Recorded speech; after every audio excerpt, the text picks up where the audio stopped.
Louise Françoise, une mage à bal égocentrique de l'Académie de Tristan, a du mal avec la magie, ce qui lui vaut le surnom de Louise la Zéro.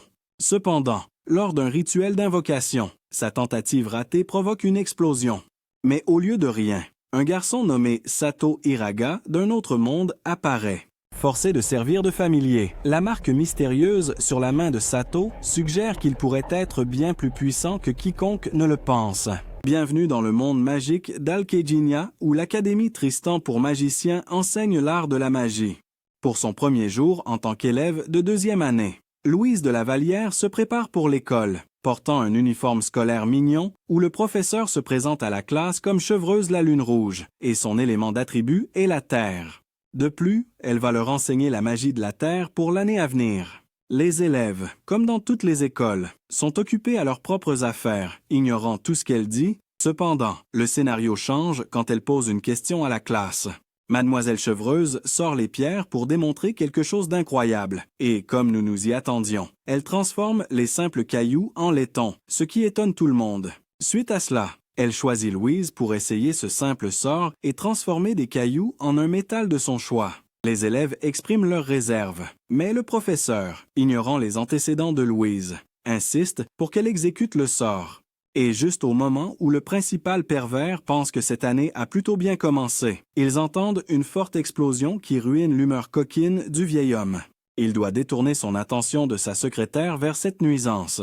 Le sort de Louise met toute la classe sens dessus dessous. Malheureusement, bien qu'elle vienne d'une célèbre famille de magiciens, Louise a un taux de réussite de 0% pour lancer des sorts, ce qui lui vaut le surnom de Louise la Zéro de la part de ses camarades. Le professeur doit regretter de lui avoir donné sa chance. Sur le chemin du retour, des élèves se moquent de Louise à cause de ses piètres compétences en magie, et Louise, furieuse, les défie pour le rituel d'invocation. Mais au fond d'elle, Louise est rongée par une prise de conscience, reconnaissant qu'elle a pris un engagement qui dépasse ses capacités actuelles. Un sentiment de regret l'envahit lorsqu'elle réalise qu'elle n'aurait jamais dû se lancer un défi aussi colossal. Les choses prennent une tournure désastreuse pendant la cérémonie d'invocation des familiers, lorsque Kirsch et Gitch, les camarades de classe de Louise, invoquent avec succès une salamandre de feu et une grande taupe.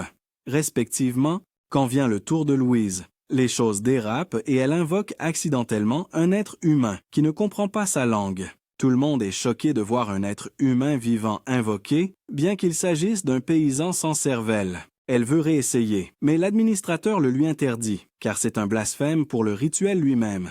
Ce type est déjà choisi comme familier pour le reste de sa vie. Déçu, mais incapable de rompre avec la tradition du rituel, Louise passe un contrat avec Sato en l'embrassant, ce qui fait apparaître des runes sur sa main gauche. Sato est sous le choc en se retrouvant devant des humains vêtus d'habits inconnus. La confusion l'envahit alors qu'il essaie de comprendre ce qu'il voit. Incapable d'en discerner le sens, Sato pense d'abord qu'il a été kidnappé, mais malheureusement, il s'est retrouvé piégé dans des situations encore plus complexes. Sato ouvre les yeux dans la chambre de Louise. Elle ordonne à son familier de travailler pour elle, sinon elle ne le nourrira pas, ce qui les amène à s'engager dans une relation à sens unique. Il essaie de se défendre et il est immédiatement réduit au silence en la voyant se déshabiller juste devant lui. Louise essaie de le faire taire avec un sort de silence, mais ça se retourne contre elle, et Sato peut soudainement comprendre et parler la langue de Louise. Elle lui parle du royaume et de l'invocation, ce qui est en fait la raison de son apparition ici. Soudain, alors qu'elle se tourne vers le mur, Sato s'échappe de la pièce en douce. Il aspire à s'échapper du bâtiment et à trouver un moyen de rentrer chez lui. De son côté, Louise le traque pour pouvoir le mettre en laisse. Lord Gitch s'est joint à elle deux pour capturer ce paysan en fuite et il finit par l'attraper grâce à sa magie aérienne. La fille, à forte poitrine, ne laisse pas passer cette occasion de taquiner son camarade et rit hystériquement en soulignant qu'un familier fuit son maître. Il échoue lamentablement dans cette tentative et est choqué de découvrir qu'il a été transporté dans un autre monde lorsqu'il voit les 2 lunes dans le ciel. Au Japon, Sato se promenait dans la rue quand il est tombé sur un portail étrange et l'a touché impulsivement. En touchant l'entrée, elle a entraîné Sato à l'intérieur et en un clin d'œil, il s'est retrouvé piégé dans ce monde étrange. Quand Sato se réveille le lendemain matin, il sent la douleur du fouet sur son dos et les chaînes qui le retiennent, lui rappelant sa servitude envers Louise en tant que familier. Mais il ne laisse pas cela entamer son moral, car aujourd'hui est un nouveau jour, et qui sait quelle aventure ou quel danger il pourrait apporter. Tiens, tiens, tiens. La journée commence avec Louise, qui enlève à nouveau ses vêtements devant lui, ce qui le déstabilise encore. Sato lui donne les vêtements qu'elle lui a demandé de laver et supplie Louise de le libérer de ses chaînes. Elle accepte à condition qu'il l'habille, et s'il ne suit pas ses ordres, il sera privé de repas. Le premier jour est toujours difficile au bureau. Après cela, il se dirige vers le petit déjeuner qui est digne d'un festin de mariage. Et le garçon d'un autre monde est impressionné de voir tous ces articles somptueux sur la table. Cependant, cela se transforme vite en déception, car ce repas est pour les nobles et non pour les paysans. De plus, Sato remarque la maigre quantité de nourriture que Louise lui offre, un simple morceau de pain, alors qu'elle se régale d'un somptueux festin digne d'une reine. Louise emmène Sato à l'endroit où tous les élèves de deuxième année jouent avec leurs familiers pendant leurs jours de congé et doivent communiquer entre eux. Là, Kurtz exhibe ses atouts et son familier à Sato, tout en s'assurant de rabaisser Louise la zéro dans cette démonstration. Cependant, son attention est vite détournée par une servante lors d'une rencontre fortuite, qui lui offre un sourire chaleureux. Elle explique à Sato le monde dans lequel il est piégé et les principes de vie définis pour les nobles et les paysans. Ceux qui peuvent utiliser la magie sont des nobles et les autres sont des paysans qui sont censés servir les nobles. Sato, qui se rebelle toujours contre l'arrogance des nobles et qui ne manque pas de se moquer du comportement volage de Gitch. Il expose la nature de coureur de jupons de ce noble devant toute la classe, ce qui crée une scène lors de cette fête. Cela ne plaît pas aux nobles, et les filles humilient Gitch devant toute la classe. Mortifié par son humiliation, il défie Sato en duel. Étonnamment, Sato accepte le défi et décide de le rencontrer au lieu indiqué. Louise l'avertit des conséquences et tente de chasser son familier du site. Mais Sato est déterminée à donner une leçon à l'arrogant noble. Contrairement à ses camarades, elle ne contrôle pas son familier. Elle regrette amèrement cette invocation, car elle sait ce qui l'attend. Pendant ce temps, Jen Colbert, qui était l'administrateur du rituel d'invocation, a fait des recherches sur la signification des mots gravés sur la main de Sato et les résultats le déconcertent tellement qu'il n'a pas pu s'empêcher d'approcher immédiatement le principal. L'expression sur le visage du principal dépeint la gravité de la situation alors qu'il ordonne au professeur de garder l'affaire pour lui seul. Il fait même sortir sa secrétaire du bureau pour qu'elle n'ait aucune idée de la rune qui est apparue sur la main de ce familier paysan. Sato a moins de 0% de chance de gagner contre un noble, mais il se rend quand même sur la place pour un face-à-face. À ce stade, je ne comprends pas pourquoi cet idiot choisit de se battre alors qu'il n'a rien. Louise fait de son mieux pour résoudre le problème, mais il semble que Gitch veuille se venger de l'humiliation. Le noble sort une valkyrie golem de laiton pour donner une leçon à ce petit paysan. Bien qu'il soit sévèrement battu par le golem de laiton invoqué par Gitch, Sato refuse de reculer. La blonde lui donne même la possibilité de s'excuser pour qu'il puisse en rester là. Mais Ego a déjà court-circuité le cerveau de Sato et il ne va pas l'avaler. Au bureau, le vieil Osmond révèle que cette rune est en fait une chose légendaire, reliant son histoire à l'un des coins perdus du Pentagone. Impressionné par la bravoure de Sato, Gitch lui lance une épée pour égaliser les chances. Il ignore les supplications et les ordres de son maître et ramasse l'épée, car il a décidé qu'il n'allait au moins pas baisser la tête devant un noble comme lui, car il s'agit de sa survie ici. Dès qu'il ramasse l'épée, les runes sur la main de Sato commencent à briller et toute la classe l'encourage. Étonnamment, la douleur disparaît et cela améliore sa force et sa vitesse, lui donnant finalement des compétences dues à l'épée qu'il ne savait pas qu'il avait. Il abat le premier golem de laiton d'un seul coup, choquant tout le monde autour de lui. Avec quelques frappes rapides, il abat plusieurs golems à la fois et met Gitch à terre. Sato bat Gitch d'une manière stupéfiante, le forçant à se rendre devant tout le monde. Le seigneur n'arrive pas à croire qu'une chose pareille puisse arriver, lui qui était si imbu de sa supériorité, persuadé que les nobles étaient les meilleurs. D'un autre côté, le triomphe de Sato est de courte durée, car il s'effondre de fatigue dès qu'il retire sa main de l'épée, et le poids de la bataille pèse lourdement sur lui alors qu'il tombe au sol, perdant connaissance. Colbert et le directeur Haussmann commencent à soupçonner que Sato pourrait être un familier légendaire, sa victoire sur Gitch étant la dernière d'une série d'exploits remarquables. Sato se réveille après 3 jours et 3 nuits d'inconscience, et la servante révèle que Louise s'est occupée de lui avec diligence pendant son état d'incapacité. Un mélange d'émotions l'envahit. Tremblant de gratitude, il jette un coup d'œil à Louise, qui dort à proximité, visiblement épuisée par son dévouement inébranlable à son bien-être. Le rebondissement de l'histoire. Et je parie qu'à partir de maintenant, les choses vont prendre une tournure pour Sato et Louise. En conséquence de la maladie de Sato qui a duré 3 jours, Louise lui donne des tas de linge à laver, et quand Sato ne termine pas la tâche à temps, Louise le réprimande. Cependant, le pauvre garçon ne discute pas avec elle, considérant qu'elle s'est occupée de lui pendant 3 jours d'affilée. Il est vraiment touché par ses soins, mais elle détruit ses sentiments en lui disant que c'était juste une relation maître-esclave et qu'il n'y avait rien de plus profond. Un pauvre garçon a du mal à gérer ce petit bazar. Après cela, il regarde les autres familiers, qui sont tous des bêtes ou des créatures, ce qui lui fait regretter de faire partie de ce troupeau bien qu'il soit un humain. Soudain, Louise lui pince l'oreille et lui demande de l'escorter rapidement en classe après avoir lavé les vêtements. Kurtz observe la scène de loin et il est évident qu'elle commence à apprécier notre mignon petit. La scène change et nous sommes maintenant dans la salle de classe dirigée par le même professeur d'élémentaire. Le cours d'aujourd'hui porte sur la combinaison des éléments pour créer une magie plus puissante. Saisissant l'opportunité, le bellâtre fait un jeu de mots sur quelqu'un qui ne peut même pas utiliser un seul élément, détournant l'attention de tout le monde vers une seule fille. Et c'est notre Louise. C'est le moment où Sato réalise pourquoi toute sa classe appelle Louise 0, alors qu'il quitte la classe. Sato se moque de Louise avec une chanson, contenant des paroles qui l'humilient pour ses incapacités. Angoissée par son insulte, Louise le punit en lui supprimant des repas pour chaque 0 qu'il a mentionné. Eh bien, elle n'a aucun sens de l'humour non plus, et maintenant ce pauvre garçon doit payer pour ses moqueries stupides. Sato, l'estomac vide, est au bout du rouleau. Alors il essaie de la flatter, ce qui marche, puisqu'elle accepte ses excuses et est d'accord pour lui donner un repas pour la nuit. Cependant, les choses tournent mal quand Sato mentionne que ses seins sont aussi de taille 0. Pour Louise, c'est encore pire que de ne pas avoir de compétences magiques. Alors elle décide de le faire dormir hors de la chambre, en plus de ne pas lui donner de nourriture. Voilà pourquoi il ne faut pas laisser sa langue fourcher.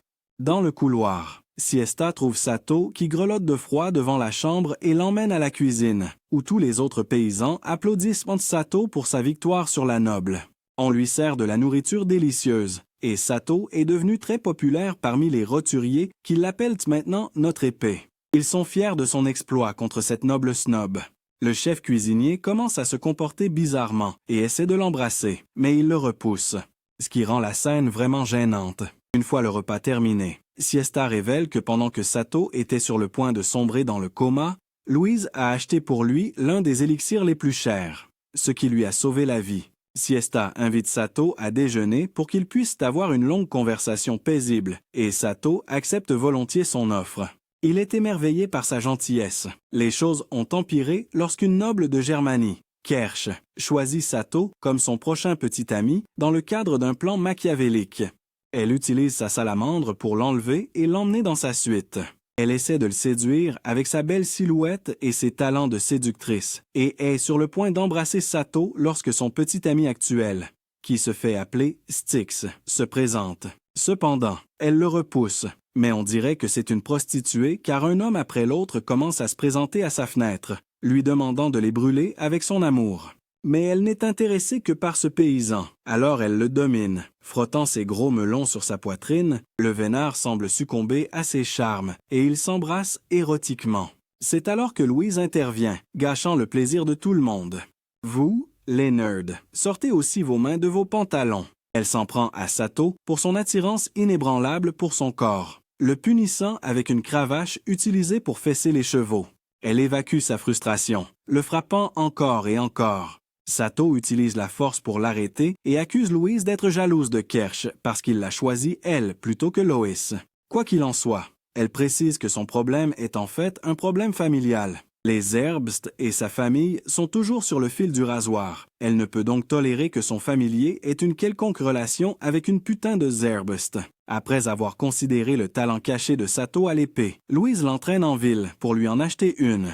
Kersh approche Tabitha et lui demande de suivre Louise et Sato, qui viennent de partir à cheval. Tabitha utilise son familier mythique pour poursuivre un couple à cheval. Sur la demande de Lois pour une épée plus épaisse et plus grande, le commerçant sort son article le plus exquis, C'est l'épée du célèbre mage alchimiste Halling de Germanie. Mais Loïs ne parvient pas à acheter une épée à 3000 pièces d'or, et ils doivent se contenter d'une épée à l'aspect rouillé. La noble était plus pauvre que nous le pensions, car elle n'avait qu'une centaine de pièces dans sa poche. Kersh, de son côté, les espionne en ville. Elle achète l'épée coûteuse de Germanie pour seulement 500 pièces en séduisant le commerçant avec son physique avantageux, vantant fièrement ses atouts pour le faire craquer. Sato adorait cette épée, car elle était 1 million de fois meilleure que sa vieille épée rouillée. Ce cadeau attise son conflit avec Louise, tandis que Sato accepte les 2 cadeaux pour apaiser la situation. C'est alors que l'épée de Sato se révèle être l'épée parlante, Dürflinger, ce qui l'impressionne beaucoup, et il décide de prendre cette épée rouillée. L'aube se lève avec une lourde charge de travail pour le directeur. Le comte Mott apporte une lettre d'information du palais royal, informant Haussmann que Fouquet, le sculpteur, est à la recherche d'un trésor caché dans l'école, le bâton de la destruction.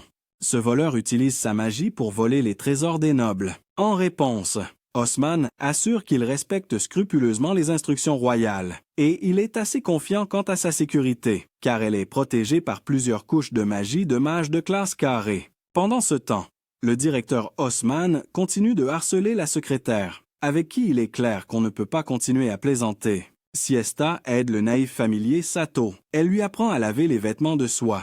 La conversation se poursuit et ils partagent un peu de leurs sentiments l'un envers l'autre.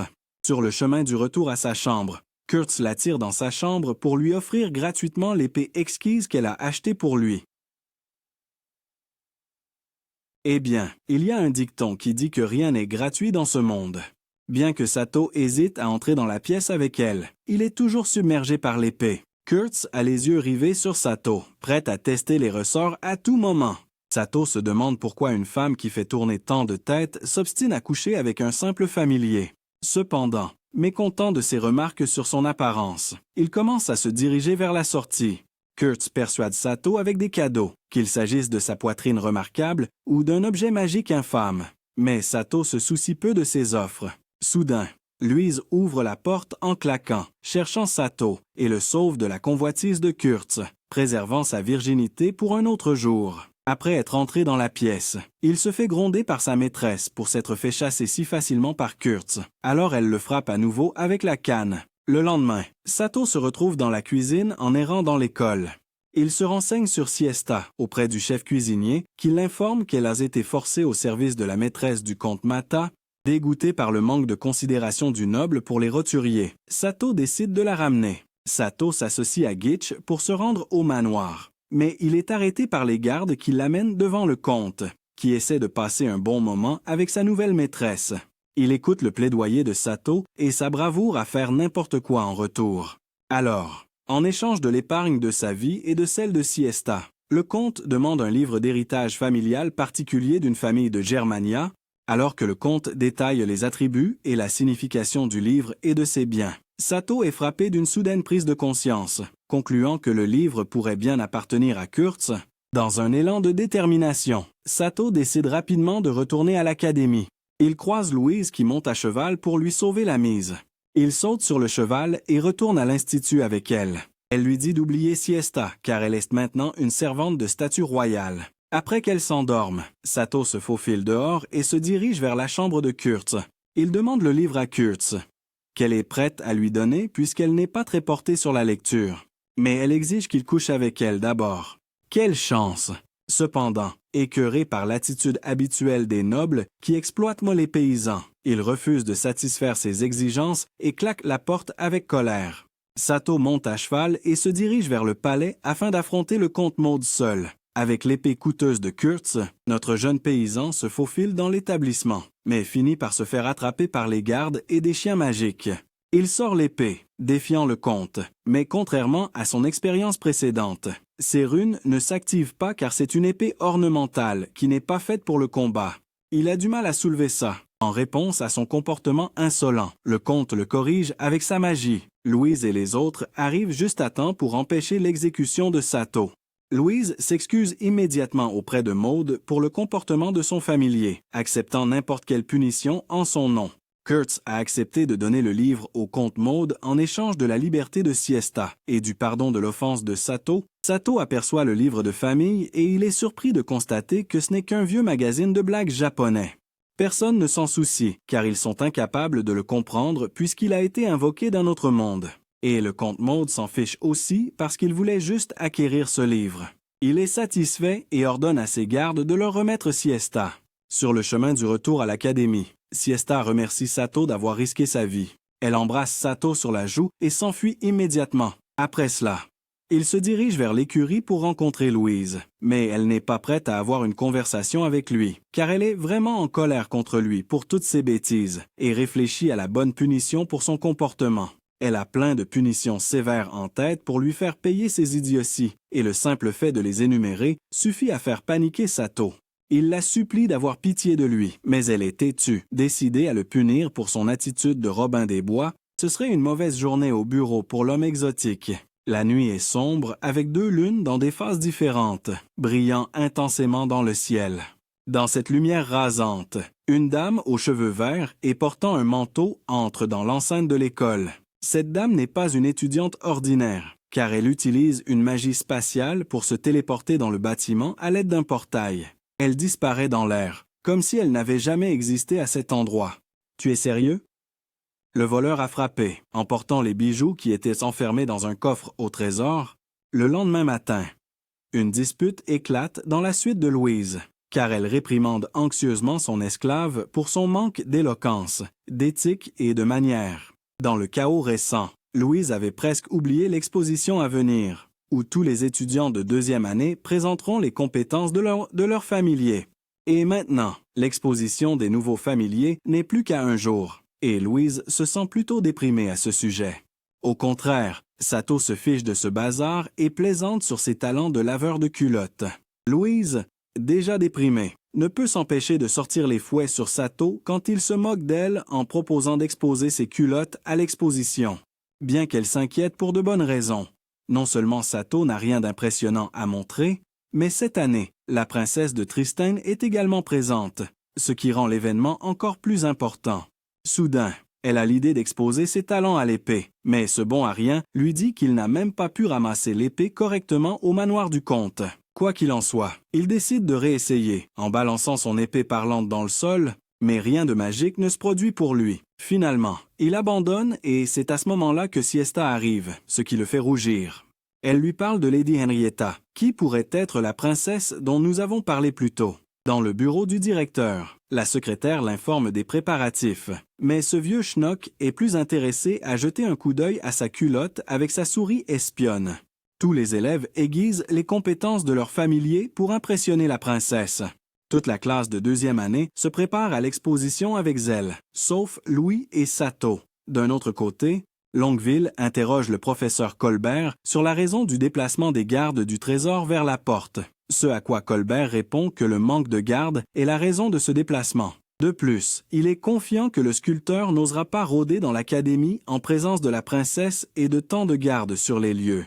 Il est tranquille à l'idée de laisser la salle du trésor sans surveillance, car même les mages de niveau triangle n'ont aucune chance contre cette porte.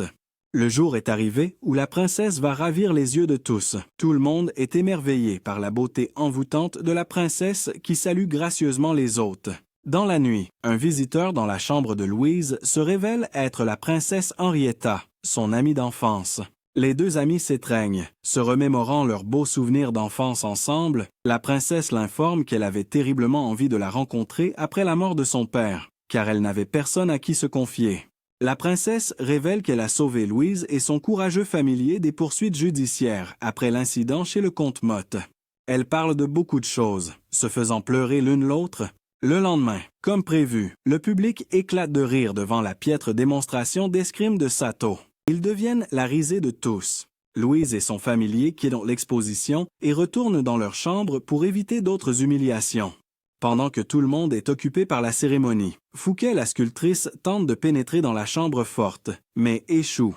Après cela, elle essaie de forcer la salle du trésor de l'école en utilisant son golem féroce, Mais c'est encore une déception, car la chambre forte est bien trop résistante. Le duo qui se dispute arrive au point d'infiltration, déconcertant la voleuse, qui lance une attaque contre ces deux-là en utilisant son golem. Louise essaie de l'arrêter avec sa magie, mais manque sa cible et frappe presque Sato. Eh bien, ce tir manqué s'avère être une bénédiction pour la voleuse, car l'attaque affaiblit le mur. Cela permet à Fouquet de le rompre davantage en utilisant la puissance de son golem. Elle vole avec succès le légendaire bâton de destruction et s'échappe de là, remerciant Louise pour son aide. Elle jette Sato d'une grande hauteur, mais il est finalement sauvé par le familier de Tabitha. Le voleur laisse un mot sur les murs de la chambre forte, se moquant du directeur. L'équipe d'enquête tente de retrouver le voleur, mais ne parvient à trouver aucune trace de lui. De par la façon dont Fouquet utilisait le golem, Louise est certaine qu'elle est au moins un mage du triangle, tandis que Sato est heureux qu'ils aient tous les deux survécu à ça.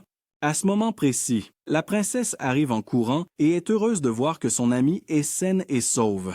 Elle dit à Louise que ce n'était pas de sa faute, donc elle n'a pas besoin d'être triste à ce sujet. Le palais royal va se pencher sur cette affaire. Après cela, elle prend congé, souhaitant revoir sa chère amie dans un avenir proche.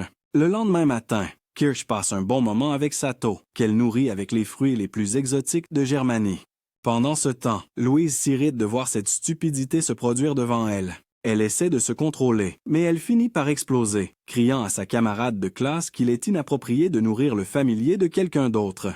À ce moment-là, Kirsch révèle que la princesse Henrietta est blâmée pour cet incident malheureux, car la sécurité du coffre-fort a dû être désactivée à cause d'elle. De plus, des rumeurs courent selon lesquelles la princesse a visité l'Institut malgré les avertissements de ses conseillers, ce qui la met dans une très mauvaise posture dans cette affaire. Un membre du personnel fait irruption dans la salle de classe, demandant à Louise et Tabitha de se rendre au bureau du directeur. Le directeur Haussmann convoque ses témoins de l'incident.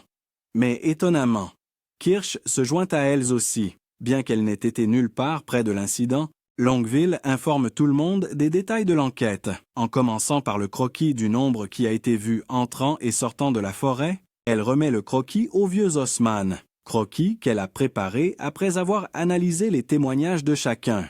Au premier coup d'œil sur le croquis, Louise identifie la jeune fille comme Fouquet, ce qui crée le chaos dans la pièce. M. Colbert suggère qu'il devrait en informer le palais, mais Haussmann rejette la proposition de demander l'aide de la bureaucratie. Il estime que la bureaucratie entraînera des retards inutiles et qu'ils doivent récupérer eux-mêmes le bâton de destruction volé. Il insiste sur la nécessité de rétablir la crédibilité et l'honneur de l'Institut, qui ont été ternis par le voleur. Alors que tous les professeurs érudits se retirent du combat, Louise se porte volontaire pour aller l'attraper. Avec Kirsch et Tabitha, le vieux schnock est impressionné par leur passion, et il est satisfait que Tabitha se joigne à eux, elle qui est déjà chevalier à son jeune âge. À ce stade, je commence à soupçonner Mademoiselle Longueville, car elle agit de manière assez suspecte. Ils se rendent au lieu de la dernière observation de Fouquet, escorté par Longueville, en chemin vers une maison d'apparence misérable. Saito pose une question sincère sur la possibilité que Fouquet soit un noble, comme elle est une mage. Cependant, Longueville révèle que Fouquet n'est plus un noble, mais plutôt un paysan déchu. Elle estime que tout le monde ne naît pas paysan, mais que certains nobles sont rétrogradés au rang de paysans pour leurs actes. Et Fouquet est l'un d'eux.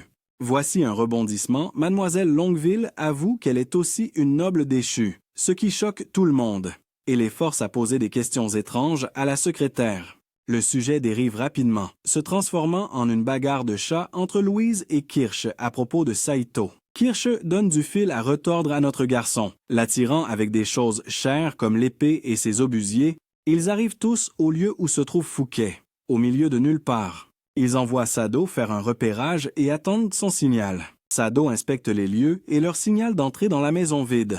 Louise monte la garde à l'extérieur pendant que Mademoiselle Longueville propose d'explorer les environs. Tabitha, Sado et Kirsch entrent dans la maison, où, après quelques recherches, Tabitha découvre le bâton de destruction caché dans une boîte en bois dans un coin.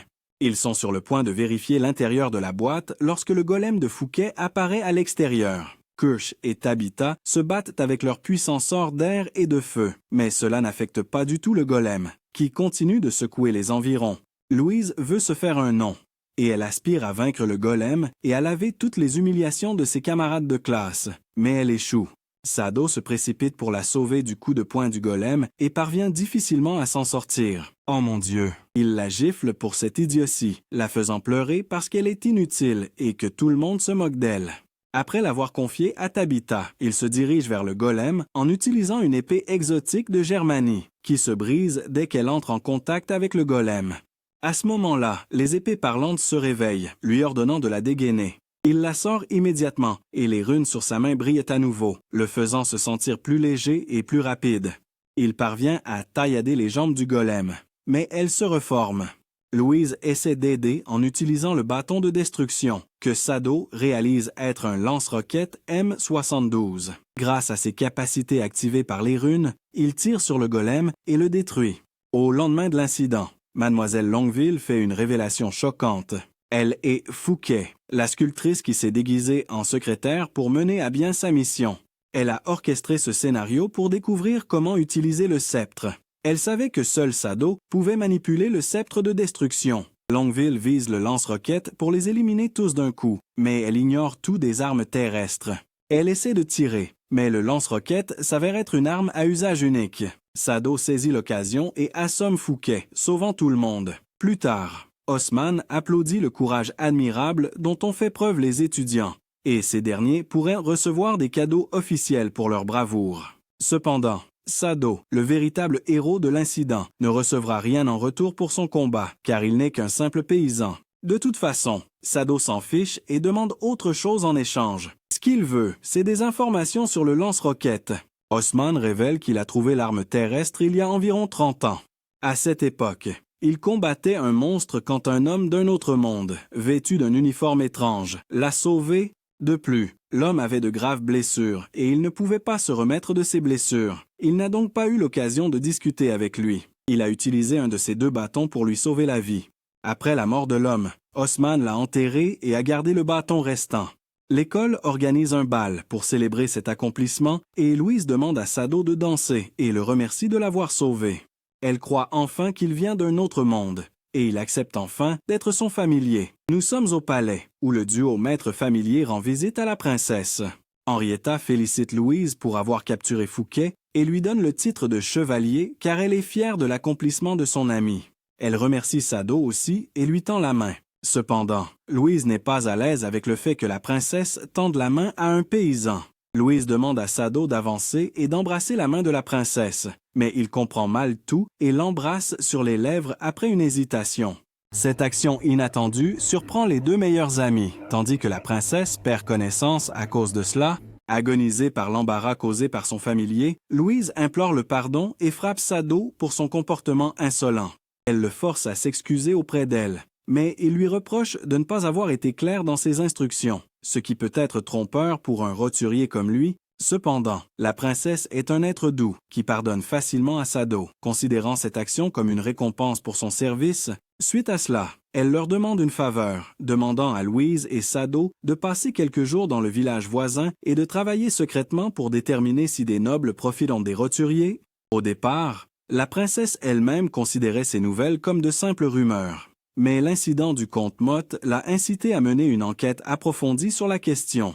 Par conséquent, elle a besoin de ses plus fidèles pour dévoiler la vérité derrière ces rumeurs. Dans le village, Louise et Sado se déguisent en roturiers et se promènent dans les rues à la recherche d'un cheval et d'un hôtel où séjourner. Cependant, leur budget ne leur permet pas de s'offrir un cheval dans un endroit équivalent au statut de Louise. De plus, Louise perd naïvement tout leur argent dans un casino où elle espérait augmenter leurs fonds. C'est elle qui, à elle seule, a dilapidé tout l'argent, Sado n'étant pas là pour l'aider. Sado lui conseille de demander plus d'argent à la princesse, mais Louise n'est pas prête à le faire car elle estime que c'est une faveur personnelle et qu'il n'est pas facile de réunir autant de fonds. Ils se disputent à ce sujet lorsqu'ils croisent un homme qui danse dans une tenue étrange. Sado et Louise trouvent du travail dans une taverne appelée La Fée Charmante. Dirigée par Skaren et sa fille Jessica, Louise travaille comme serveuse, habillée comme les autres exhibitionnistes de Skaren, appelée Fée, et Sado travaille comme plongeur où il est en contact étroit avec Jessica, au grand déplaisir de Louise. Il n'est pas étonnant que la jalousie soit justifiée, car Jessica est vraiment un bonbon pour les yeux. Skaren organise un concours pour les serveuses. Il y a une compétition entre les filles de l'auberge, celle qui reçoit le plus de pourboire reçoit une grosse récompense et la chance de porter un costume de soubrette spécial, qui est l'héritage de leur homonyme, le corsage de la fée enchanteresse. La tenue est enchantée avec une magie qui charme les gens, donnant à cette personne une chance de gagner un grand nombre de pourboires en retour. Dans le passé, les filles ont grandement bénéficié de cette robe. Cela crée beaucoup de tensions entre les serveuses et Louise se sent obligée de participer, malgré son manque d'expérience. Mais Louise est une noble qui ne supporte pas l'attitude aguicheuse des paysans envers elle. Elle continue de frapper les clients les uns après les autres. Quiconque essaie de la harceler, elle a déjà gâché ce travail. Mais Sado essaie de la calmer, affirmant qu'elles n'ont pas d'autre option que celle-ci. Elles ont un endroit pour dormir et de la nourriture gratuite à manger. D'un autre côté, un lien solide se développe entre Jessica et Sado. Louise les foudroie du regard quand elle les entend éclater de rire. Sado passe un bon moment avec elle, se concentrant pleinement sur sa forte poitrine, ce qui rend Louise encore plus complexée. Dans la pièce, Jessica révèle qu'elle sait que Sado et Louise ne sont pas frères et sœurs. De plus, Louise est plutôt une noble déguisée en roturière. Elle attire Sado avec son corps, lui proposant de lui apprendre des choses coquines en échange de la révélation du secret. Mais soudain, Louise entre dans la pièce et gâche le plaisir. Sado essaie de dissimuler, mais elle lui donne un coup de pied dans les noix pour lui faire perdre ses sens. Après une dispute animée entre les filles concernant les mauvaises performances et la petite poitrine, Louise traîne Sado hors de la pièce, regrettant son sort dans ce scénario. Le dernier jour de la compétition, un percepteur d'impôts noble, qui se fait appeler Chelin, entre dans l'auberge avec un certain nombre de gardes. Quand Skaren essaie d'expliquer que l'auberge est déjà pleine, le noble la vide de force, de manière coercitive. Il s'assoit à la table, se moquant du propriétaire parce qu'elle est vide. Pendant ce temps, Jessica informe Sado à propos du gros qui collecte les impôts et qu'ils ne peuvent pas lui résister. De plus, il ne laisse pas de pourboire après avoir tout consommé. Toutes les filles s'enfuient de là car elles ne veulent pas servir cet homme. Étonnamment, quelqu'un s'approche de la table. Apparemment, c'est Louise car elle veut séduire ce noble pour gagner la journée. Cependant, le gros ne s'intéresse pas à elle et fait une blague en disant que Skaren a commencé à employer des hommes ici. Il se penche pour regarder de plus près sa poitrine afin d'en déterminer la taille exacte. Eh bien, ça n'arrivera pas. Et comme prévu, Louise le frappe et lui donne un coup de pied au visage. Il est furieux maintenant et essaie de frapper Louise, mais Sado le défie, bien qu'il ait oublié son épée dans la chambre. Après cette pitoyable démonstration de courage, les gardes se précipitent pour les attaquer. Enfin, nous avons trouvé quelqu'un d'intelligent et cette personne est Louise, qui avait emporté sa baguette au cas où il y aurait une urgence. Elle sort la lettre d'autorité de la princesse, ce qui choque tout le monde dans la pièce. Le noble implore le pardon et laisse une grosse somme d'argent en échange de son impolitesse. Louise lui demande de ne pas parler de cet incident et de ne jamais revenir ici s'il veut rester noble. Après cela, il s'enfuit avec ses gardes. C'est ainsi que le duo sauve le commerce de la taverne. Toutes les filles décident de la désigner gagnante parce qu'elle a obtenu des dizaines de sacs de pièces du noble. De retour dans la chambre, Louise porte la tenue de soubrette, ce qui surprend Sado, qui ne trouve pas les mots pour décrire la beauté de Louise. Un individu mystérieux arrive à la prison royale pour secourir Fouquet le sculpteur, dont le vrai nom est Mathilda de South-Gotha. Sado et Louise retournent à l'académie, qui semble plus calme que d'habitude. Le pervers de Sado la touche à des endroits bizarres, ce qui gâche son humeur. Louise explique que les vacances d'été ont commencé et que les élèves sont en effervescence alors qu'ils planifient leur voyage ou rentrent chez eux. Ils croisent Kirsch et Tabitha, qui montent dans la calèche. Ils sont surpris de voir Louise encore là, car ils pensaient qu'elle était déjà partie. Kirsch décide d'accompagner Tabitha dans son voyage de retour. Tabitha serre Sado passionnément dans ses bras, l'étouffant dans sa poitrine avant de partir. Quel vénard ce type! En chemin, Kirsch révèle qu'elle s'est enfuie de son pays natal parce que sa famille la forçait à épouser un vieil homme, juste parce qu'elle s'amusait. Ils l'ont forcée à quitter l'école et ont décidé de la marier pour sauver leur image. Soudain, leur carrosse s'arrête et un fermier les informe du problème qui les attend. Ils sont obligés de changer de route à cause du débordement du lac voisin ces derniers temps, qui a submergé une ville entière. À l'école, Louise est revenue à sa nature désagréable, imposant une charge de travail énorme au pauvre Sado avec un ton méchant. Quoi qu'il en soit, Sado sort de la pièce pour faire la lessive, la laissant brûler dans les flammes de la jalousie. Dans le jardin, il tombe sur Gitch et Montmorency, qui se disputent comme un couple ordinaire pour des broutilles. Soudain, les yeux de Sado se posent sur une énorme marmite en métal contre le mur. Il a une idée et il emprunte l'énorme marmite en métal au chef cuisinier et l'emmène derrière les buissons, près du mur. L'épée s'interroge sur ses intentions, mais il lui demande d'attendre la nuit avec un sourire malicieux. De l'autre côté, Kirsch tremble de choc quand elle apprend que Tabitha appartient à la famille royale de Gallia. Kirsch apprend que le vrai nom de Tabitha est Charlotte et qu'elle est la princesse de Gallia. Le majordome sert le thé à Kirsch et prend soin d'elle pendant que son ami quitte la pièce. Tabitha doit être en route pour rencontrer les membres de sa famille. Alors elle se retrouve devant la porte d'une pièce. Elle frappe et entre dans la pièce, se dirigeant vers le canapé près de la fenêtre. C'est la mère de Tabitha, qui a l'air malade et commence à se comporter bizarrement en la voyant. Dans le salon, Kirsch est curieuse de connaître la raison pour laquelle elle a caché son identité et s'est enfuie pour étudier à l'étranger. Alors elle en parle au majordome. Il commence à lui raconter l'histoire d'Orléans, mentionnant qu'après le décès du grand-père de Tabitha, son oncle a commencé une lutte pour le trône et a conspiré à l'assassinat de son père. Le père de Charlotte était plus talentueux et plus apte au trône, mais il était le deuxième dans l'ordre de succession. Tout le palais était divisé en deux, chacun prenant parti. Au milieu de cette bataille, le prince Orléans a été assassiné par une conspiration, recevant une flèche dans le cœur. Après en avoir fini avec lui, ils ont décidé de s'en prendre à Charlotte. Alors, ils ont élaboré un plan et ont invité la femme et la fille d'Orléans à un banquet. La mère de Tabitha est tragiquement devenue folle après avoir bu une potion, ce qui a laissé une cicatrice dans le passé de Tabitha. En réalité, la dame s'est sacrifiée pour sauver sa fille parce qu'elle avait deviné qu'il y avait quelque chose de mélangé dans la boisson. Le nom inventé est en fait le nom de la jolie poupée que sa mère lui avait donnée. Depuis cet incident, personne n'a essayé d'ôter la vie à la maîtresse, mais a plutôt utilisé ses pouvoirs magiques à son avantage, en lui confiant les tâches les plus difficiles. La raison de son retour à la maison est de remplir une mission de son oncle, le roi de Gallia. De retour à l'académie, le chevalier est arrivé, et Sato prend un bain chaud dans l'énorme marmite. C'est donc ce qu'il avait prévu ce matin. Il adore ça. Juste à ce moment-là, Siesta passe par là. Elle remarque cette énorme marmite dans le sol. Alors elle s'approche pour jeter un coup d'œil et a peur de voir notre garçon sortir de l'eau bouillante. Après une petite conversation, elle décide de le rejoindre et se déshabille devant Sato. Du côté des tourtereaux, l'ambiance se réchauffe quand Montmorency découvre l'infidélité de Gitch. Prise d'une crise de jalousie, elle décide de concocter une potion d'amour appelée aphrodisiaque et la glisse dans la boisson de Gitch. Tandis qu'elle se promène sur la pelouse. À la recherche de Sato, elle tombe sur lui quand Louise le trouve en train de prendre un bain avec Siesta. Prise entre la jalousie et la tromperie, elle interrompt la conversation de Gitch et Montmorency et boit accidentellement la potion d'amour. Dans le bain, Siesta interroge Sato sur son pays et est choquée d'apprendre qu'il n'y a qu'une seule lune dans son pays et qu'il n'y a pas de concept de noble et de paysan. Chacun peut vivre sa vie pleinement selon ses choix.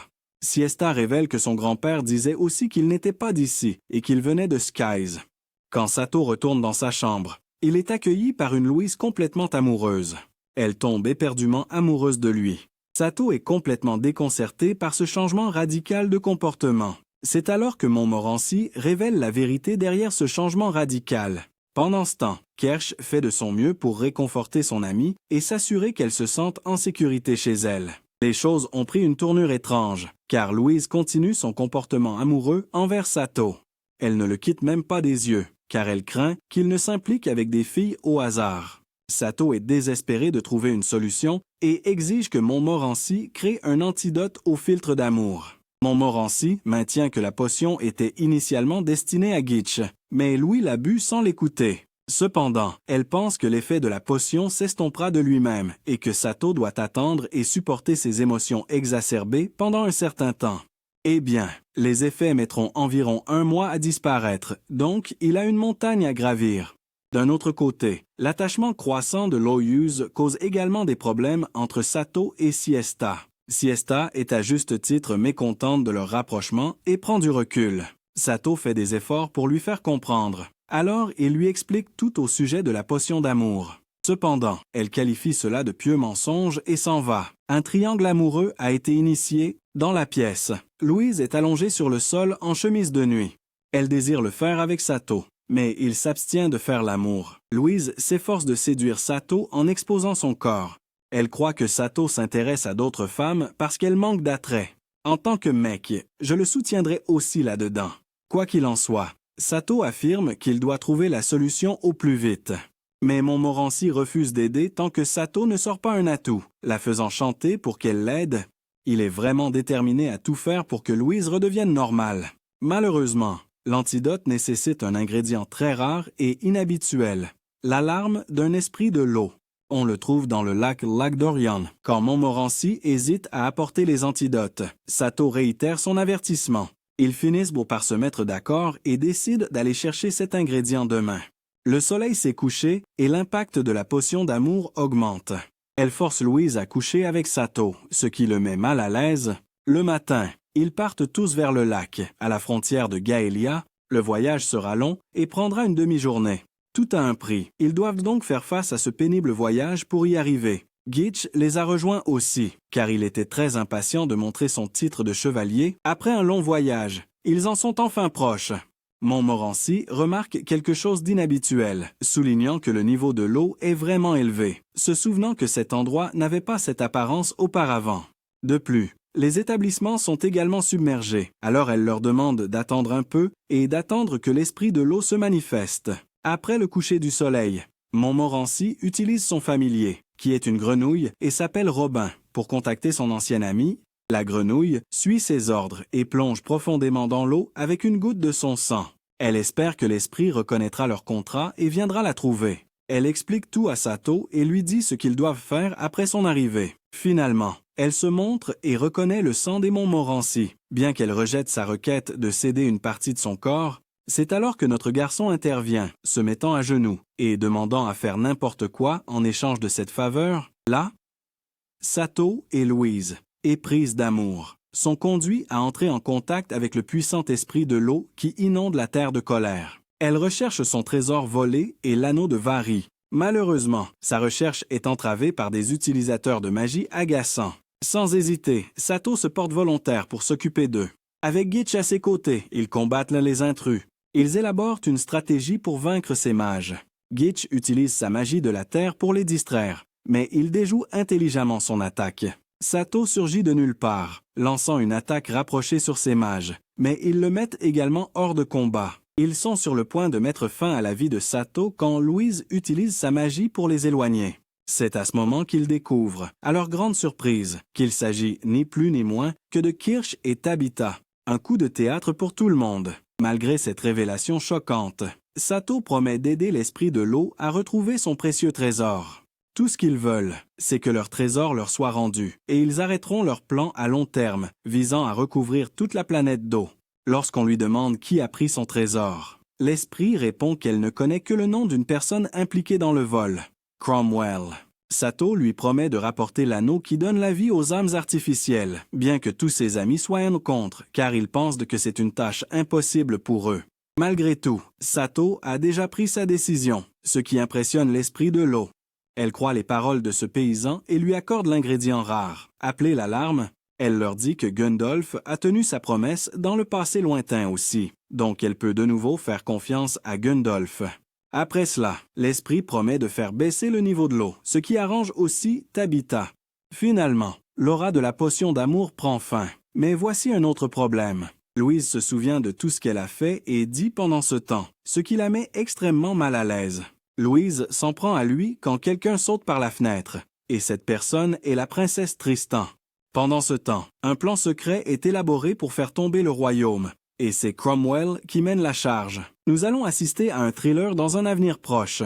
Tard dans la nuit, la princesse se faufile dans la chambre de Louise. Louise est choquée et demande impulsivement quelle est l'urgence qui a poussé la princesse à se faufiler si tard. La princesse révèle sa décision de se marier en Germanie, car elle a décidé de sacrifier son amour pour le bien-être de son pays. Et une relation avec un pays relativement plus fort assurera la sécurité de son peuple. Tristan est un petit royaume qui risque toujours de s'effondrer. Alors elle prévoit de sauver le royaume en établissant une alliance forte avec la Germanie, le pays des nobles supérieurs. Louise a vraiment le cœur brisé d'entendre cela, car elle sait que cela équivaut à sacrifier sa vie.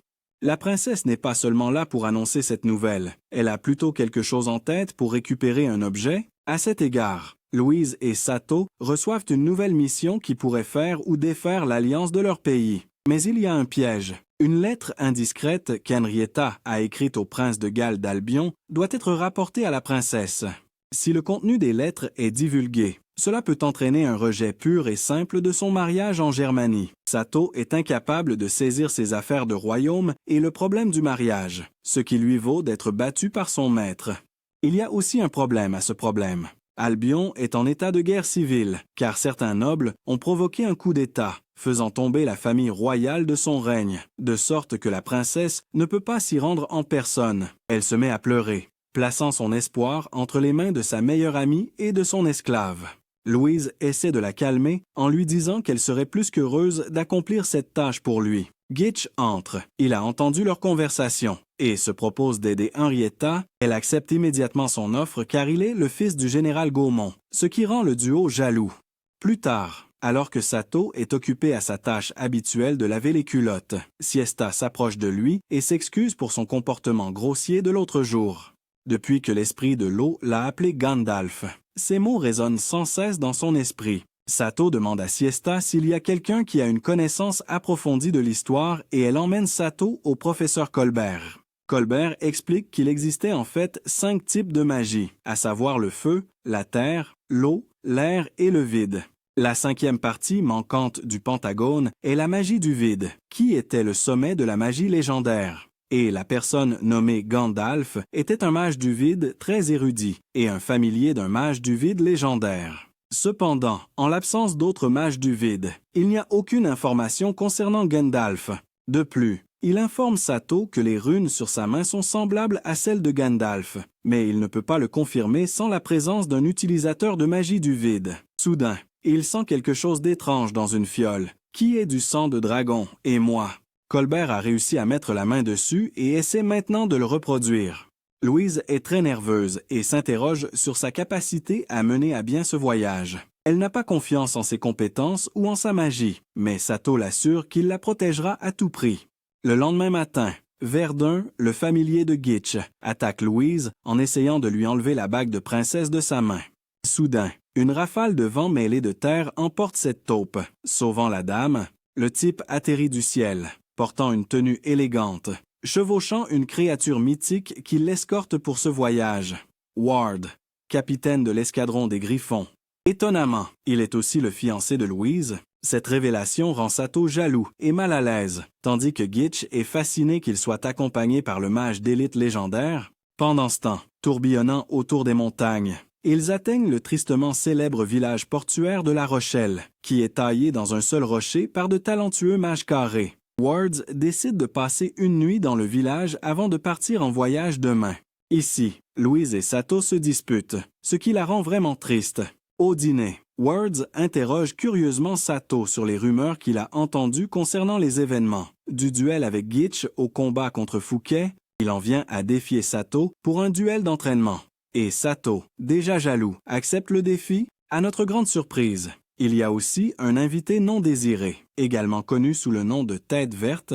Dans la pièce, Wards demande Louise en mariage, qui tremble devant cette proposition. Elle hésite un moment, mais Wards insiste pour l'épouser au plus vite. Pendant ce temps, l'épée révèle à Sato qu'il est en réalité Gundolf, et que depuis 6000 ans, elle n'a été utilisée que par Gundolf.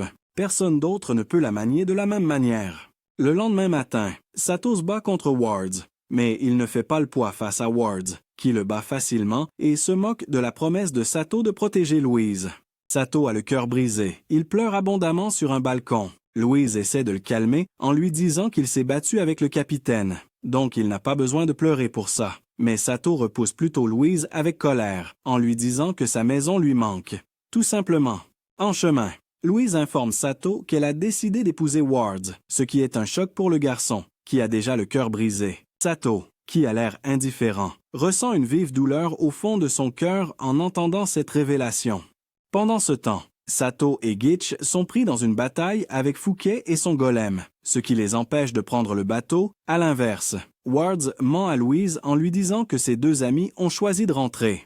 Les choses commencent à sentir mauvais. Ils sont presque au quai, où le bateau est prêt à être embarqué et à partir d'ici, Wards informe Louise des troubles en Albion. En raison de la guerre civile, la famille royale a été chassée du palais et la noblesse contrôle la majeure partie du pays. Le prince Wales est le seul espoir de la famille royale, car il est le dernier lien de sang avec la famille royale.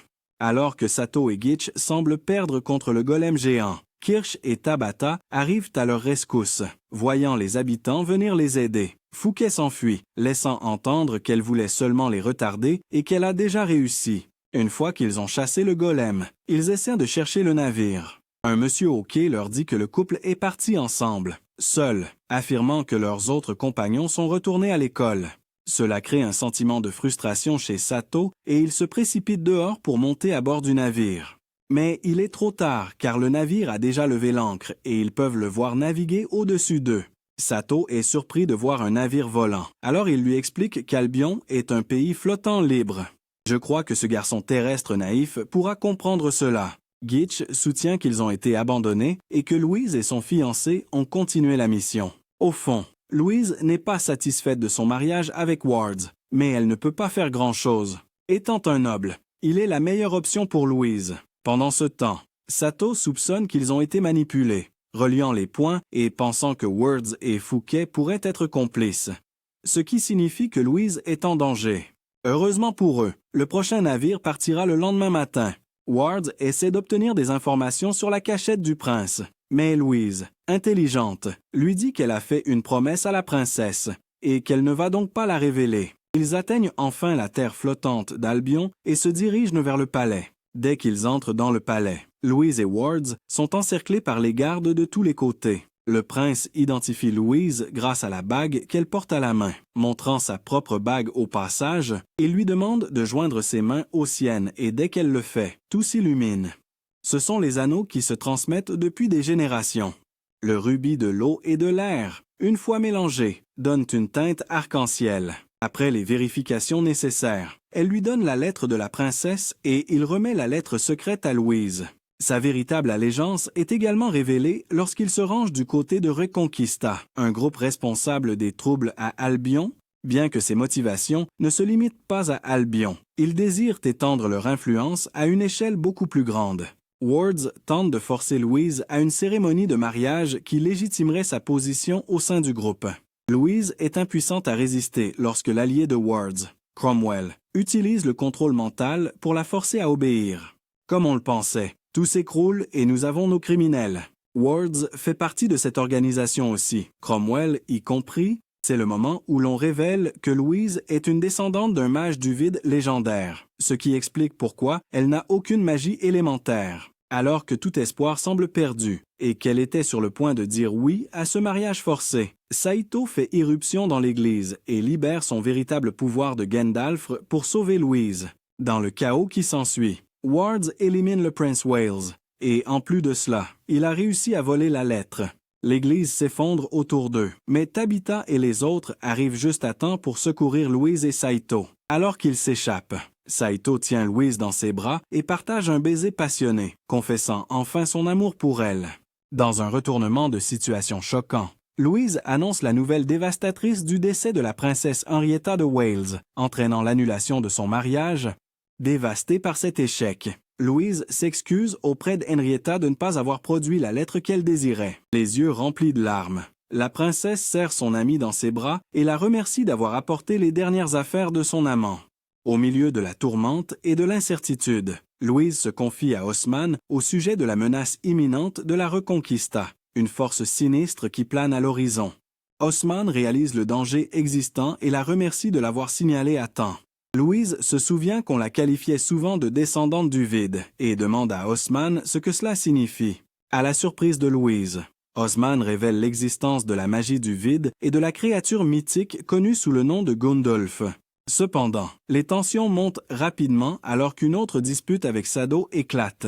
Elle pense au baiser et au comportement normal de Sado, comme si rien ne s'était passé. Dans tout ce chahut, L'élastique de la culotte de Louise se déchire et la culotte glisse le long de ses cuisses, ce qui l'embarrasse. Louise utilise son fouet pour punir son familier de ne pas avoir pris soin de ses affaires. Sado en a assez de supporter ces absurdités, alors il s'en va en colère. Il s'approche de l'énorme pot près du mur pour évacuer sa frustration. Il se remet en question sur le baiser qu'il a donné à Louise l'autre soir. À ce moment-là, Siesta arrive et annonce son retour dans sa ville natale. Sado l'interroge sur l'histoire de son arrière-grand-père, qui venait aussi d'un autre monde. Elle raconte l'histoire de 2 dragons qui sont apparus dans le ciel. L'un des dragons portait son arrière-grand-père, qui affirmait être venu au monde sur un dragon. Elle lui dit que c'est devenu un héritage familial et qu'il est conservé quelque part dans son village natal. Mais elle ne l'a jamais vu. Sado demande à Siesta de l'emmener chez elle. Au village de Taube, on dirait qu'il a quelque chose en tête, surtout après s'être souvenu du sang du dragon, qui ressemblait plus au carburant d'un moteur. Je suppose que vous avez tous la même chose en tête. Kersh. Tabitha et Gitch écoutaient leur conversation et ils décident de les suivre au village pour trouver le dragon, ainsi qu'un trésor. En cherchant Sado, Louise tombe sur l'endroit précis où elle a invoqué son familier pour la première fois. Elle perd la tête à cause des moments qu'elle a passés avec Sado pendant cette période. Soudain, elle remarque que Sado quitte le portail avec Siesta à cheval. Elle devient jalouse et se dirige vers le chef cuisinier, qui informe Louise du départ soudain de Siesta pour son village. Louise en déduit rapidement que Sado a dû l'accompagner et elle décide de se rendre au village avec le professeur Colbert, qui se rend également au même village à la recherche du dragon. Sado et Siesta naviguent à travers un terrain dangereux et des obstacles inattendus, se frayant un chemin vers le village tant attendu. Siesta se rend chez elle pour découvrir l'emplacement exact de l'héritage sacré et du trésor, tandis que Sado décide d'attendre à la périphérie du village. Il se sent si heureux et à l'aise avec elle, et cela se voit à l'éclat de son visage. Il n'arrive pas à se remettre de sa gentillesse et de son éthique. Elle finit par revenir avec une carte qu'elle a sortie en secret de la remise. Elle l'informe qu'elle est connue sous le nom de Robe du Dragon, et que son arrière-grand-père utilisait cette terre ici. Ils sont concentrés sur leurs tâches quand Kurt les interrompt soudainement, ce qui leur fait peur. Eh bien, elle n'est pas seule, car elle a aussi amené Gitch et Tabitha. Ils se dirigent vers la grotte indiquée sur la carte. Marchant dans la grotte noire comme la poix, ils cherchent le dragon avec leurs objectifs cachés. Soudain, ils entendent des pas, ce qui les alerte et ils s'avertissent mutuellement du danger. Sans surprise, c'est M. Colbert, qui est également là pour en savoir plus sur le dragon. Le professeur les informe de sa mission, pendant que Louise et Saito sont occupés à se battre. Curieusement, le tunnel débouche de l'autre côté de la grotte, où se trouve une maison d'apparence misérable.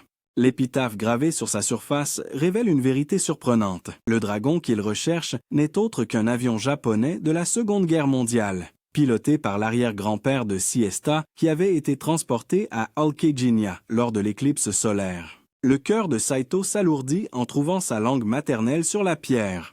C'est la première chose dans ce monde qui le ramène à son pays. Après avoir regardé de plus près, notre garçon est certain que cela vient de son monde. Il est maintenant sûr que Siesta est également d'origine japonaise. Le professeur Colbert affirme que si cet avion a amené son grand-père dans ce monde pendant l'éclipse, il pourrait peut-être ramener Saito dans son monde lors de la prochaine éclipse solaire. La peur de perdre Saito envahit Louise en entendant leurs spéculations. D'un autre côté, pour la première fois, Saito est optimiste quant à la possibilité de retrouver son chemin vers son foyer. Bien que ce ne soient que des suppositions, c'est sa meilleure chance de retourner dans son monde. Au palais, la tristesse règne car les fiançailles ont été annulées et le contenu de la lettre a été rendu public.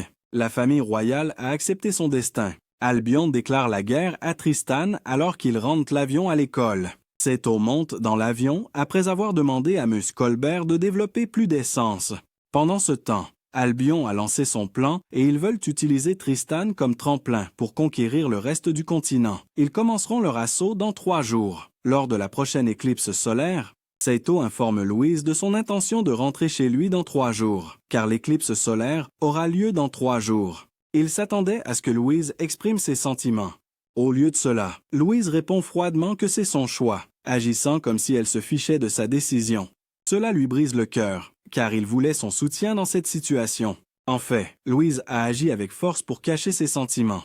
La réaction insensible de Louise a laissé une blessure dans le cœur de Saito et il semble que leur relation soit peut-être irrémédiablement brisée. Au palais, les nobles planifient la bataille à venir. La plupart d'entre eux pensent qu'ils n'ont aucune chance contre Albion. La princesse les réprimande pour leur attitude couarde. Henrietta maintient que la reddition n'est pas une option et qu'elle mènera elle-même l'attaque. À l'Institut, Osman rassemble les étudiants pour les informer de la guerre imminente et les encourage à participer, car l'école sera fermée pour une durée indéterminée. Cette nouvelle provoque une onde de choc dans la pièce, laissant les jeunes garçons dans la peur, pour ajouter à la sombre réalité de leur situation.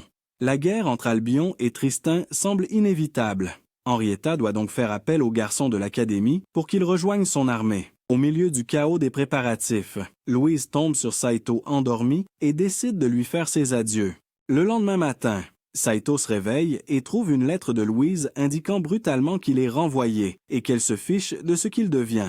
Cela inquiète Saito et il se lève brusquement pour la retrouver. Il consulte Kersh, qui pense qu'elle doit être au palais avec la princesse Henrietta. Saito est face à un dilemme. Il essaie de déterminer si ce monde est digne de lui. Il pense qu'il n'y a aucune raison pour lui de participer à cette bataille, car il ne vient pas de ce monde, et qu'il devrait donner la priorité à son départ d'ici le plus tôt possible. Cependant, les souvenirs de son temps avec Louise le font remettre en question sa conscience. Le jour est enfin arrivé, commençant avec l'arrivée de vaisseaux aériens d'Albion. Pendant ce temps, Saito prépare l'avion après avoir obtenu 4 à 5 réservoirs d'essence de Meu Colbert. Alors que la guerre commence, Saito s'envole dans son chasseur zéro ultra rapide tandis que Louise rejoint l'armée de la princesse. Les deux camps s'affrontent dans une bataille acharnée. Le combat est largement dominé par Albion, et il semble que Tristan soit sur le point de subir une défaite humiliante aux mains d'Albion. Mais l'équilibre bascule rapidement du côté de Tristan quand Saito entre dans la bataille à bord de son avion de chasse. Il manœuvre l'avion avec une telle précision qu'il est presque impossible pour les adversaires d'anticiper ses mouvements. Les tirs précis éliminent un dragon après l'autre. Lors de l'affrontement contre les gardes, Saito se retrouve bloqué, sans munitions pour se défendre. Mais avec une détermination imprévue et l'épée magique à ses côtés, il affronte les gardes. La bataille devient intense entre eux, dans les airs et au sol. Fouquet cause des problèmes en utilisant le golem. Kersh, Tabitha et Gitch combinent leurs attaques pour créer une force d'attaque combinée. L'alchimie agit sur le golem, le transformant en sable. Louise finit par établir une connexion émotionnelle avec Saito et libère son véritable potentiel. Les runes dans les mains de Saito commencent à la réveiller. L'épée ordonne à Gundolf de lui faire gagner du temps car la magie du vide a besoin de temps. Finalement, le moment arrive, déclenchant un puissant sort connu sous le nom d'explosion qui décime la force aérienne d'Albion en un seul coup. Malheureusement, l'éclipse solaire est passée, mettant fin à l'espoir de revenir chercher Saito. Le trio réussit à éliminer l'ordure de Cromwell aussi, récupérant l'anneau légendaire. Au milieu de la jubilation de leur victoire, l'anime se termine par leur baiser passionné, avec lequel Saito et Louise forment un nouveau lien. Les choses s'améliorent pour tout le monde, et chacun reprend le cours normal de sa vie. Saito accepte aussi cet endroit comme son foyer pour l'instant, car il n'a plus aucun espoir de rentrer chez lui pour le moment. Voilà qui conclut le résumé de l'anime. Comme toujours, si vous voulez que je continue la série, faites-le moi savoir ci-dessous et je me tire.